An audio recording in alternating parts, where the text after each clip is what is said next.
그리고 영상 시작 전에 이 영상은 초단기 공부 방법을 알려드리는 영상이기 때문에 시간이 없어서 필기시험을 빨리 합격해야 되는 분들이나 필기시험은 그냥 합격만 하면 된다라고 생각하는 분들에게 적합한 영상입니다.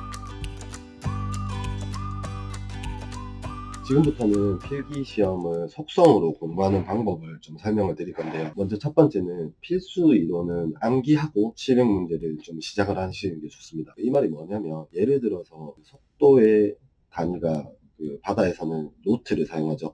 그리고 거리에 다니는 해리로 사용하고 1해리가 1852m고 그리고 속력과 거리와 이 시간을 구하는 공식 정도는 우리가 충분히 풀 수가 있거든요. 그래서 1해리는 1852m다. 먼저 암기를 하고 문제를 풀어보면 풀리는 문제가 꽤 있어요.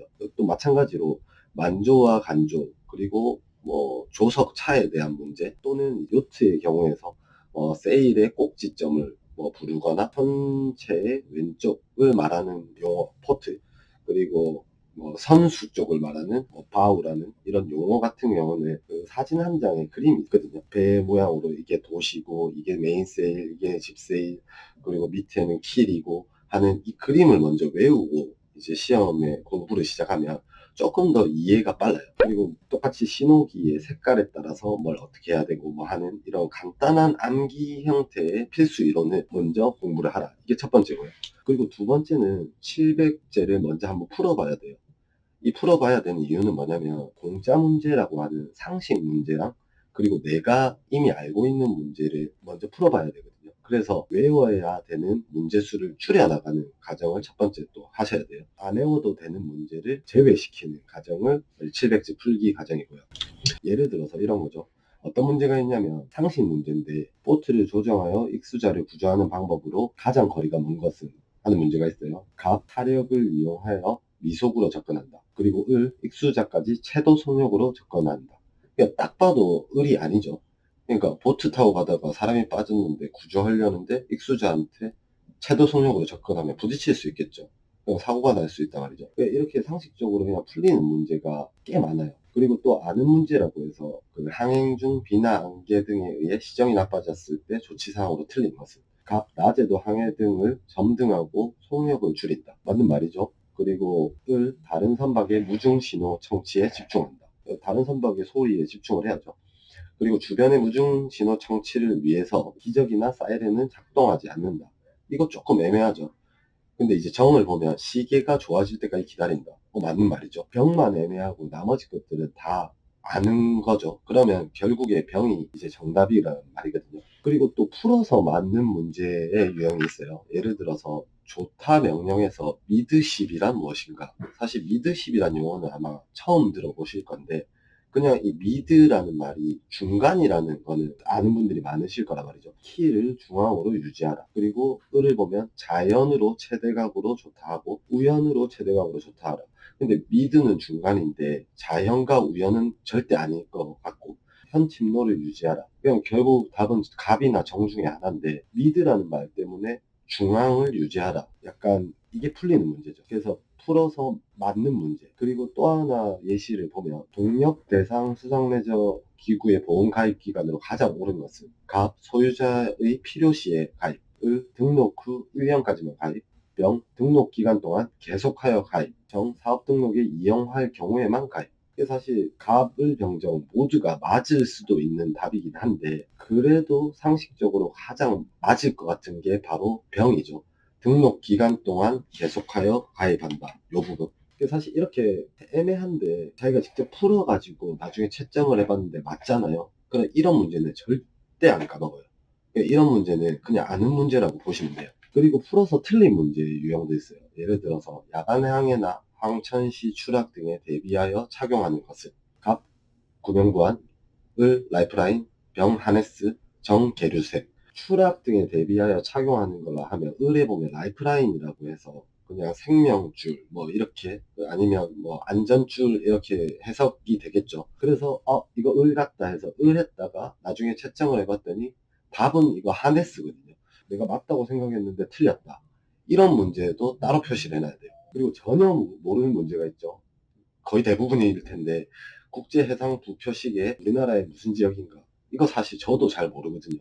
그러니까 이런 문제들은 그냥 무조건 외워야 돼요. 그래서 문제를 700문항을 이렇게 문제 700문항을 다시 좀 정리를 해보면 첫 번째 공짜 문제거나 상식 문제가 한 10%에서 20% 돼요. 그리고 이런 문제는 색깔로 딱 표시를 해야 돼요. 무슨 색으로? 빨간색으로. 그리고 풀어서 정답인 문제들도 한 1, 20%될 거거든요. 이 문제도 빨간색으로 표시를 해둬야 되고요. 근데 풀어서 오답이 됐다거나 전혀 모르는 문제 같은 경우는 표시를 하시면 안 돼요. 첫 번째 돌릴 때는 표시를 하시면 안 되고 다음 단계에서 표시된 문제는 절대 보시면 안 돼요. 풀어서 오답이거나 전혀 모르는 문제만 계속 문제답 이렇게 외워야 되고, 그리고 두 번째 돌릴 때 이 풀어서 오답 같은 경우는 이제 맞출 때가 있거든요. 그때 이제 다른 색깔로 표시해 놓는 것을 추천드립니다. 그러니까 예를 들어서 이 공짜 문제나 내가 풀었던 문제는 빨간색이라면 두 번째 풀어서 맞춘 문제는 파란색으로 표시를 해두고, 그래도 모르는 문제는 표시를 절대 하지 마십시오. 출력을 하면 모아찍기를 하면 한 면에 이제 두 페이지가 이렇게 나오고요. 700문제 중에서 처음부터 제가 한번 아까 전에 말씀드린 문제를 솎아내는 과정, 그러니까 공짜 문제를 그리고 풀 수 있는 문제를 빼내는 과정을 어떤 식으로 하냐면, 기온과 습도가 대단히 높은 기단으로 우리나라 여름철 날씨 기단을, 이거 북태평양 기단이거든요. 그래서 을 해서 정답을 보면 을 맞습니다. 그러면 이 문제는 내가 맞추는 문제예요. 그래서 이런 문제는 정확하게 빨간색으로 아예 문제를 지워주셔야 돼요. 나중에 다시 봤을 때 이 문제를 굳이 볼 필요가 없다라고 표시를 정확하게 해주셔야 되고요. 이런 식으로 내가 아는 문제와 그리고 공짜 문제를 제껴줍니다. 만약에 그 28분에 해상의 보포트 풍력 계급은 보통 몇 계급 구분되는가, 이걸 이제 모른다고 가정을 했을 때 이 모르면 그냥 넘겨주는데 답은 표시를 해줘야 돼요. 어떻게 표시를 해주냐면, 내가 외울 수 있는 용어를 색칠을 칠해줍니다. 예를 들어서 28의 병이거든요. 병 0에서 12, 13계급. 그러면 보포트 풍력 계급 0에서 12, 13계급. 이렇게 표시해주고 그냥 순간 한번 외우고 그냥 넘어갑니다. 바로. 중형 태풍의 크기는 반경 몇 킬로인가? 뭐 아시는 분도 있겠지만 모른다고 가정을 했을 때 정답을 보면 병이거든요. 그러면 중형 태풍의 반경은 300에서 500km 미만. 이렇게 표시를 해주고 계속 넘어갑니다. 그러면 뭐 내가 아는 문제가 있을 수도 있고, 그리고 또 모르는 문제는 답을 표시해주는 경우도 있고요.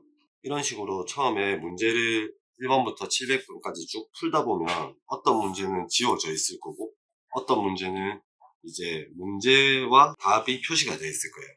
이런 식으로 일단 한 바퀴를 돌리셔야 돼요. 그리고 이제 한 바퀴를 돌렸다 치고 이제 다음에 한 번 더 볼 때는 이렇게 봤을 때 내가 맞췄던 문제는 절대 보지 않습니다. 그냥 넘어가고 모르는 문제만 한 번 더 외워요. 보포트 풍력 계급은 0에서 12, 13계급. 그리고 나중에 되면 이거를 외우다 보면 내가 딱 감이 올 때가 있어요. 아, 이거는 진짜 맞춘다 라고 할 때는 표시를 한번 해줘야 돼요. 그러니까 이거는 어떤 개념이냐면, 두 번째 보니까 이 문제는 생각이 나더라 하는 문제를 또 한 번 더 지워줍니다. 그러면 또 한 바퀴를 더 돌리고 보면 그냥 문제랑 다 표시만 되어 있는 거와 빨간색과 파란색으로 지워진 문제가 있어요. 세 번째 보실 때는 이제부터는 사실 공부를 한 번 더 할 필요는 없고요. 시험 치러 가기 전에 이렇게 문제답만 있는 것만 한번 읽어주고 간다는 개념으로 가셔야 돼요. 세 번째 볼 때는 중형 태풍의 반경 300에서 500km 미만, 중형 태풍의 반경 300에서 500km 미만, 해면이 점점 낮아지는 상태의 정조, 해면이 점점 낮아지는 상태의 정조. 근데 여기서 조금 나중에 풀다 보면 좀 헷갈리는 게 있을 수 있어요. 그게 뭐냐면, 해면이 점점 낮아지는 상태 정조라고 하나 외웠는데 나중에 문제를 풀다 보면 보기에 그 정조라는 답안이 또 있을 수가 있거든요. 이제 그럴 때는 그 두 문제를 조금 한 번 더 생각은 해주셔야 되는 복잡성은 있어요. 만약에 그런 문제를 제외한다면 웬만한 문제는 시험장에 딱 들어가면 문제 보자마자 답이 바로 보일 거예요. 사실 시각적인 효과로 문제 푸는 효과도 꽤 크거든요. 그냥 눈으로 딱 봤을 때 중형 태풍의 크기는 300에서 500글자가 크게 보일 거예요. 시험 칠 때. 이런 식으로 암기를 두 바퀴 이상 돌리는 거. 그리고 시험 치러 가서 1차에 떨어지더라도 이제 커피숍 가서나 기다리는 동안, 다음 시험 준비하는 동안 이제 딱 모르는 문제만, 완전 헷갈렸던 문제만 빠르게 1시간 동안 외우면 두 번째 시험에서는 70점을 안 넘을 수가 없어요. 네, 이렇게 공부하시면 됩니다. 그 다음이 가장 중요한데요. 외울 문제만 이제 암기를 하는 겁니다. 앞서 표시된 문제가 아니라 표시가 하나도 안 된 문제를 무조건 그냥 문제답 반복하면서 암기하는 거죠. 그 틀린 문제와 모르는 문제만 외우시는 상태고요. 그리고 또 하나 그 공부법의 가장 중요한 거는 1번부터 700번까지 한 번에 돌리려고 하시면 절대 안 돼요. 가장 좋은 거는 각 파트별로 한 번에 돌리시면 되는데, 문제를 보시다 보면 여러분들이 이 파트가 구분이 될 거거든요. 수상레저 안전 파트가 1번에서 뭐 70번까지, 운항 운영이 뭐 71번부터 140번까지 이런 식으로 파트에 대한 분류가 되실 거예요. 그러면 그 파트별로 풀어보고 모르는 문제, 풀린 문제 그 표시도 하고 암기하실 때도 그 파트별로 돌리셔야 돼요. 그리고 또 하나는 법규가 50%이기 때문에 법규는 무조건 분리해서 따로 외우시고 따로 풀어보셔야 됩니다. 이런 식으로 공부를 한 2바퀴 정도 암기를 했다라고 하면 모의고사로 한번 테스트를 꼭 해보세요. 그 부족한 과목을 찾아야 되거든요. 내가 외우는데 이 부분은 내가 잘 외워지고 이 부분은 잘 안 외워진다 라고 해서 더 집중해서 공부해야 될 부분을 찾는 목적으로도 이 모의고사를 쳐야 되고, 공부량에 대한 중간 점검을 하셔야 돼요. 예를 들어서 모의고사를 쳤는데 이미 80점이 됐다. 그러면 공부하시면 안 돼요. 그냥 그까지만 공부하고 시험 치러 갈 때 표시 안 된 문제죠. 모르는 문제만 암기하시면서 가도 충분히 합격을 합니다. 그리고 이 모의고사 문제는 저희가 비율에 따라서 제가 출제해 놓은 게 있어요. 그러니까 실제 시험 문제 비율에 따라서 랜덤으로 뽑아 놓은 문제가 있는데, 그 문제를 이메일로 보내드릴 테니까 모의고사가 필요하신 분들은 댓글에다가 이메일 주소를 남겨주시면 제가 보내드릴게요.